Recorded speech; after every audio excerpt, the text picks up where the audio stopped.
好，各位同學，咁我哋咧今日咧就會教嘅咧就係 relative error 同埋 percentage error。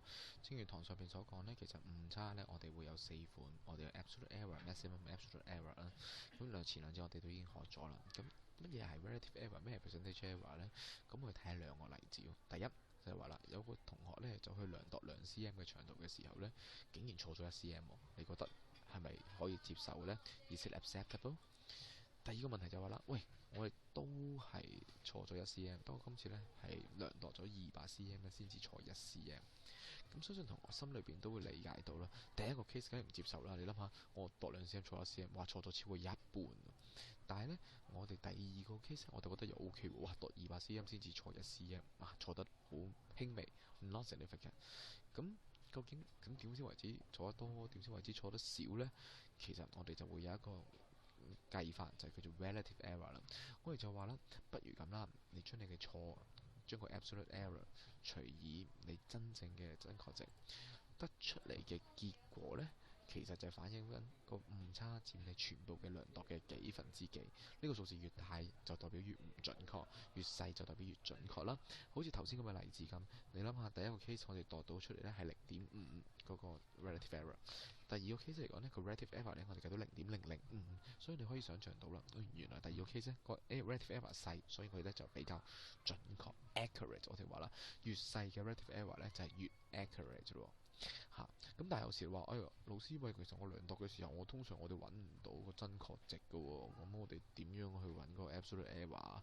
咁其實呢，我哋可以用一個近似值嘅做法呢，就係話我哋唔用 absolute error，我哋用 maximum absolute error。咁取而代之呢，分母我哋就唔用 actual value，我哋就用 measured value。咁其實計法都係好相近嘅啫。咁所以其實同學只要記住有 absolute error 嘅 case 呢，我哋就 absolute error 除 actual value；冇嘅話呢，我哋就用 maximum absolute error 除翻 measured value。percentage error 咧其實就超級簡單，一句講晒就係將個 relative error 用百分率嚟表示。咁所以呢，如果你計出嚟嘅 percentage error 其實即係 relative error 嘅乘以100% 啦，就係咁簡單。睇兩個例子咯，譬如第一條咁樣 actual value 係100，approximation 我當咗係95喎。咁我哋當然知道咧 absolute error 就係大減細，即係5啦。relative error 咧就係5除100，記住有真確值除真確值。咁我哋就除出嚟係0.005。percentage error 咧只係將佢表達就為百分率嘅啫。absolute error 咧呢個 case 14.8當咗係15嘅時候呢，我哋自然得出係0.2。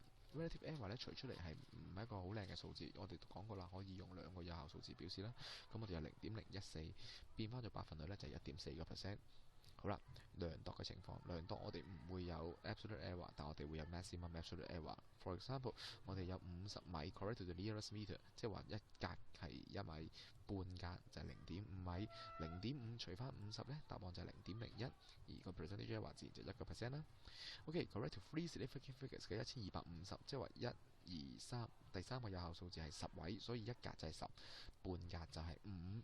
relative error 咧就係5除以1250，即係0.004變翻咗百分率就係0.4%啦。咁當然你可以睇翻啦，我哋個 percentage 或者 relative error 細啲，所以第二個量度咧係準過第一個嘅量度嘅。咁咧同學就可以去 model 或者做翻書裏邊嘅數啦。咁我相信咧 relative error 同 percentage error 咧都係啲非常簡單嘅嘢啫。咁多謝各位。